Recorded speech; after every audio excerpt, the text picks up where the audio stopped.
বন্ধুরা আপনারা কখনো 8 কিলোমিটার লম্বা ট্রেন দেখেছেন বা এমন কোন একটি রেলওয়ে ট্র্যাক যেটাকে বানাতে গিয়ে 1 লক্ষ শ্রমিক প্রাণ হারিয়েছে আর সেই রেল লাইনটি এতটাই উঁচুতে অবস্থিত যে যাত্রীরা সেই রেল লাইনের উপর দিয়ে যাওয়ার সময় মাঝে মধ্যে সেই সব মৃত শ্রমিকদের কঙ্কাল দেখতে পায়। অথবা আপনি কখনো এমন ট্রেন দেখেছেন যে কিনা পানির নিচ থেকেও চলে যেতে পারে। বন্ধুরা ভিডিও শেষে আপনাদেরকে এমন একটি ট্রেন দেখাবো যেটিকে দেখে আপনারা অবাক না হয়ে থাকতেই পারবেন না। তাই অনুরোধ করব ভিডিওর 1 সেকেন্ডও মিস না করার জন্য। তাহলে চলুন আর সময় নষ্ট না করে আজকের এই ইন্টারেস্টিং ভিডিওটাকে শুরু করে ফেলি। তার আগে একটি ছোট্ট রিকোয়েস্ট ছিল, যদি আপনি আমাদের শিবম দাস চ্যানেলের প্রথমবারের মতো এসে থাকেন এবং এরকমই ভিডিও দেখতে পছন্দ করে থাকেন তাহলে দেরি না করে এই চ্যানেলটিকে আমাদের সাবস্ক্রাইব করে দিন এবং পাশে থাকা বেল আইকনটিকে প্রেস করে দিন। তাহলে চলুন শুরু করে ফেলি।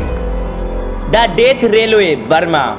এই রেল লাইনটি ব্যাংকক থাইল্যান্ড থেকে সরাসরি বার্মা পর্যন্ত যাত্রা করে। বার্মা রেলওয়ে ডেথ রেলওয়ে নামে পরিচিত কারণ এটি নির্মাণের সময় প্রায় 1 লক্ষ শ্রমিক মারা গিয়েছিল আর সেখান থেকেই এর নাম দেওয়া হয়েছে দ্য ডেথ রেলওয়ে বার্মা। অবাক করার বিষয় হলো যে এর মধ্যে অনেকেই নদী থেকে পার হতে গিয়ে মারা গেলেও অনেকেই আবার ইচ্ছাকৃতভাবে আত্মহত্যা করে মারা গিয়েছিল। কিন্তু তারা কেন আত্মহত্যা করে মারা গিয়েছিল এই বিষয়টা এখনো পর্যন্ত কেউ জানেনি। এর থেকে অবাক করার বিষয় হলো যে এই রাস্তাতে যাওয়ার সময় যাত্রীরা সেই সব মৃত সৈনিকদের কঙ্কাল দেখতে পায়। অনেকেই আবার দাবি করে সেই সমস্ত মৃত মানুষের আত্মা এখনো সেখানে ঘুরে বেড়ায়। তাই এই রাস্তা থেকে যাওয়ার সময় সর্বদা সবাই সৃষ্টিকর্তাকে ডাকতে থাকে আর এতটা ভয়ানক হওয়ার কারণে এর নাম দেওয়া হয়েছে the death railway Burma. NDSW railway এমন অদ্ভুত রেল লাইন হয়তো আপনি এর আগে কখনোই দেখেননি। আমেরিকার এই রেল লাইনটি অন্যান্য রেল লাইনের মতো সমতল নয়, বরং একেবারে আঁকাবাঁকা। এই রেল লাইনের উপর দিয়ে যখন ট্রেন চলে তখন আপনার মনে হবে যেন ট্রেনটি ড্যান্স করছে। এই রাস্তা দিয়ে ট্রেন চলার সময় অনেকবারই ভয়ানক দুর্ঘটনা ঘটেছে, তাই এই রাস্তাটিকে খুবই ভয়ানক বলে মানা হয়। ম্যাংগং railway market Bangkok.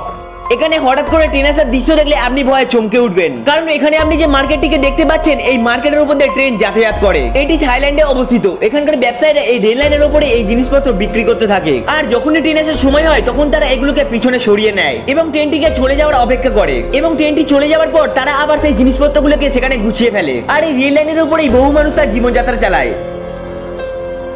Chennai to Rajgram Rameswaram railway. ভারতের এই রেলওয়ে পৃথিবীর সবচেয়ে ভয়ানক রেলওয়েগুলির মধ্যে একটি, কারণ এটিকে নদীর তীব্র স্রোতের উপর তৈরি করা হয়েছে আর এই উত্তল ঢেউয়ের মধ্যে দিয়ে ট্রেন ছুটে চলে। তাই সর্বক্ষণ যাত্রীরা ভয় সৃষ্টিকর্তাকে ডাকতে থাকে আর এই ঢেউয়ের গতি এতটাই বেশি যে বর্তমানে ট্রেন লাইনের অবস্থা খুবই খারাপ হয়ে গিয়েছে। এটিকে কয়েকবার মেরামত করা হলেও যে কোনো সময় এটি ভেঙে পড়তে পারে, কারণ এটি বহু পুরনো রেলওয়েগুলির মধ্যে একটি যেটি খুবই ভয়ানক। SC maglev train. এখন আপনি যে এসসি ম্যাগলেভ ট্রেনটিকে দেখতে পাচ্ছেন এটি হলো জাপানের সবচেয়ে দ্রুতগামী ট্রেন। এছাড়াও এই ট্রেন সকল দ্রুতগামী ট্রেনের রেকর্ড ভেঙে দিয়েছে। 2011 সালে সর্বপ্রথম এই ট্রেন তার যাত্রা শুরু করে এবং 2015 সালে এই ট্রেন ঘন্টায় 603 কিলোমিটার গতি তুলে নতুন বিশ্ব রেকর্ড বানায়, যা এখনো পর্যন্ত আর কোনো ট্রেন ভাঙতে পারেনি, কারণ এটি ম্যাগনেটিক লেভিটেশন টেকনোলজির মাধ্যমে কাজ করে। আর শুধুমাত্র এই কারণে এই ট্রেন এত দ্রুত গতিতে ছুটতে পারে। দ্রুত গতিতে ছোটার সাথে পৃথিবীর সকল রেকর্ড ভেঙে নিজের একটা রেকর্ড তৈরি করেছে, যা সত্যি অবিশ্বাস্যকর। Australian old train. প্রায় 8 কিলোমিটার লম্বা এই ট্রেনটি পৃথিবীর সবচেয়ে লংগেস্ট ট্রেন হিসেবে পরিচিত। এই ট্রেনটি যখন স্টেশনের সামনে দিয়ে যায় তখন মানুষকে এই ট্রেনটিকে শেষ হওয়ার জন্য প্রায় 20 মিনিট অপেক্ষা করতে হয় এবং এই ট্রেনটির মধ্যে 682টি কন্টেনার রয়েছে আর এই কন্টেনারগুলোর সাহায্যে এক জায়গা থেকে অন্য জায়গায় প্রচুর মাল আনা এবং নেওয়া করা হয়। তাই এটি হলো পৃথিবীর সবচেয়ে লংগেস্ট ট্রেন আর এই লম্বা ট্রেনটি আপনি হয়তো এর আগে কখনোই দেখেননি। Turbojet train.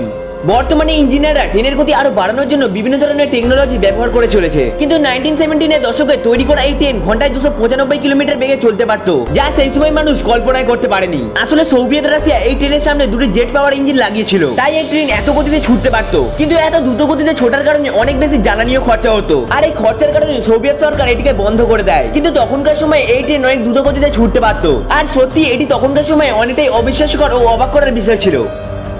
Tragedy lake nuts. আর্জেন্টিনাতে তৈরি হওয়া এই ট্রেনটি বিশ্বের সবচেয়ে ভয়ানক ট্রেনগুলির মধ্যে একটি আর এটিকে ট্রেন টু দ্য ক্লাউডও বলা হয়ে থাকে, কারণ এটিকে সমুদ্রতল থেকে 13,150 ফুট উপরে তৈরি করা হয়েছে আর এটিকে তৈরি করা হয়েছিল 1948 সালে, যা তখনকার সময় খুবই ভয়ানক ছিল। এই ট্রেন লাইনকে তৈরি করার জন্য মোটামুটি 27 বছরের মতো সময় লেগেছিল। এটি পৃথিবীর সবচেয়ে উঁচু রেল লাইনগুলির মধ্যে 5ম স্থানে রয়েছে আর এত উঁচু রেল লাইনের মধ্যে দিয়ে যখন ট্রেন পার হয় তখন ট্রেনের মধ্যে থাকা যাত্রীদের শ্বাস নিঃশ্বাস বন্ধ হয়ে যাওয়ার মতো অবস্থা হয়ে যায় আর এমনকি এখান থেকে যাওয়ার সময় ট্রেনে থাকা যাত্রীরা সৃষ্টিকর্তাকে ডাকতে থাকে, যা সত্যি অনেকটাই ভয়ানক। ওপারটাল সাসপেনশন রেলওয়ে। জার্মানিতে তৈরি হওয়া এই ট্রেন দেখতে খুবই অসাধারণ, তবে এই ট্রেন লাইনের সিস্টেম একেবারেই আলাদা। এই ট্রেন লাইনের ট্রেন স্বাভাবিকভাবে নয় বরং উল্টো ভাবে চলে, আর ঠিক এইভাবেই গন্তব্যের দিকে এগিয়ে যায়। এটিকে 1901 সালে তৈরি করা হয়েছিল। এই ট্রেনের সাহায্যে প্রতিদিন প্রায় 42,000 মানুষ যাতায়াত করে, আর এই ট্রেন এভাবেই দুলতে দুলতে 1992 সালে নদীতে পড়ে গিয়েছিল। এতে 5 জন মানুষ খুবই ভয়ানকভাবে মারা গিয়েছিল। এছাড়াও প্রায় 50 জন মানুষ ভয়ানকভাবে আহত হয়েছিল। এছাড়াও 2008 সালে এবং 2013 সালে এই ট্রেনের সাথে অনেক ভয়ানক দুর্ঘটনা ঘটেছিল।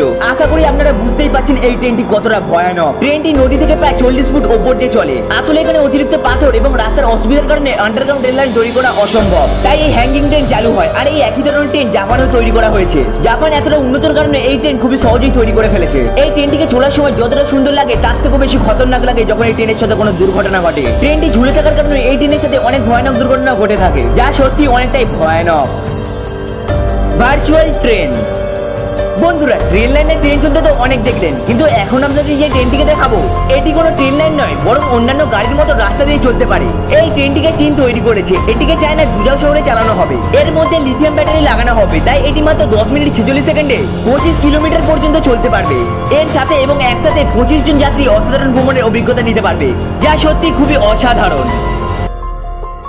বন্ধুরা, ট্রেন তো আপনারা অনেকই দেখলেন, কিন্তু আমরা এখন ট্রেন সম্পর্কে এমন কিছু তথ্য জানাতে চলেছি যা প্রত্যেকটি মানুষের জেনে রাখা উচিত। আপনি তো নিশ্চয়ই জানেন ট্রেন একটি নির্দিষ্ট লাইনের উপর চলাফেরা করে, কিন্তু এটি দেখতে যতটা সহজ এর পেছনে ততটাই গভীর রহস্য লুকিয়ে রয়েছে।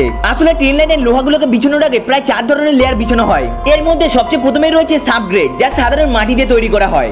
এই লেয়ারটিকে তৈরি করার জন্য সবচেয়ে প্রথমে রেল লাইনের সামনে যত গাছ, পাহাড় কিংবা জল থাকে সেইগুলোকে সরিয়ে ফেলা হয়। এরপর এই লেয়ারগুলোকে মাঝখানে কিছুটা ওঠানো হয়, কারণ যাতে করে কখনো রেল লাইনের মধ্যে জল জমে না থাকতে পারে এবং ট্রেন চলার সময় যেন ট্রেন কোনোভাবেই স্লিপ না করতে পারে। এই জন্য সেই মাটির লেয়ারের উপরে পাথরের কংক্রিট বিছানো হয়। তবে এইগুলো কোনো রকম গুলি পাথর নয়, বরং এগুলো আঁকামাকা ধারালো পাথর, কারণ গোলাকার পাথর দিলে ট্রেন চলার সময় দুর্ঘটনা ঘটলে দুর্ভাগ্যক্রমে ট্রেন পিছলে নিচে পড়ে যেতে পারে। তারপর এর উপরে কংক্রিটের বিম লাগানো হয়। আপনি লক্ষ্য করে দেখবেন একসময় ট্রেন লাইনের উপর কাঠের বিম ব্যবহার করা হলেও বর্তমান সময়ে কংক্রিটের বিম ব্যবহার করা হয়, কারণ কাঠের বিমগুলি অতি বৃষ্টির কারণে অল্প সময়ের মধ্যেই নষ্ট হয়ে যায়, আর শুধুমাত্র এই কারণে এমন কংক্রিটের বিম ব্যবহার করা হয়। এরপরে এইগুলোকে লোহার সাথে খুব শক্তভাবে আটকে দেওয়া হয়। তবে আপনি হয়তো জানেন না এই লোহার থার্মাল এফেক্টের কারণে আকারে কিছুটা বড় হয়ে যায়, তাই এই ট্র্যাকগুলি যদি একে অপরের সাথে সম্পূর্ণভাবে আটকে থাকে আর থার্মাল এফেক্টের কারণে যদি তার আকার বেড়ে যায় তাহলে এই লাইনগুলি বেঁকে যাবে, এমনকি ফাটলও তৈরি হতে পারে, যার কারণে ভয়ানক দুর্ঘটনাও ঘটতে পারে। তাই এই সমস্যা থেকে বাঁচার জন্য ইঞ্জিনিয়াররা অনেক জায়গায় কিছুটা ফাঁকা রাখে, যার মধ্যে গরমের মধ্যেও এর আকার কিছুটা বেড়ে গেলেও ট্রেন লাইন বাঁকানো হয়। এরপরে এই দুপাশে বোর্ডে লাগিয়ে শক্তভাবে আটকে দেওয়া হয়। তারপর এর উপরে আবার পাথর বিছানো হয়। আর বলতে গেলে ট্রেনের বেশিরভাগ ওজন এই পাথরগুলোর উপরে টিকে থাকে, আর এই পাথরগুলোর কারণে ট্রেন লাইনের উপর কোন রকম ঘাসও জন্মায় না। আপনি শুনলে অবাক হবেন যে মাত্র 1 কিলোমিটার ট্রেন লাইন তৈরি করতে প্রায় 1 কোটি টাকা খরচ হয়ে যায়, তাও আবার সাধারণ জায়গাতেই। আর যেখানে পাহাড় কিংবা সমুদ্র থাকে সেখানে তো খরচের পরিমাণ কয়েক গুণ বেড়ে যায়। বন্ধুরা, আপনারা যদি ট্রেন সম্পর্কে আরো কিছু জানতে চান তাহলে আমাদের কমেন্ট করে অবশ্যই জানাবেন। আর আপনি ট্রেন ভ্রমণ করতে পছন্দ করেন কিনা সেটাও অবশ্যই কমেন্টে জানাবেন। যাওয়ার আগে ভিডিওতে অবশ্যই লাইক করে দেবেন। এই ভিডিওটিকে আপনার বন্ধু বান্ধব অথবা রিলেটিভদের সাথে শেয়ার করতে একদমই ভুলবেন না। আর নিয়মিত এরকম ইন্টারেস্টিং অ্যামেজিং ভিডিও দেখার জন্য শিবম দাস চ্যানেলটিকে সাবস্ক্রাইব করতে একদমই ভুলবেন না। তাই আমরা সুন্দর আঙুল একটি সাবস্ক্রাইব করে দিন এক্ষুনি। তাহলে দেখা হচ্ছে আপনাদের সাথে একটি নতুন এপিসোডের সাথে। আজকের মতো ধন্যবাদ।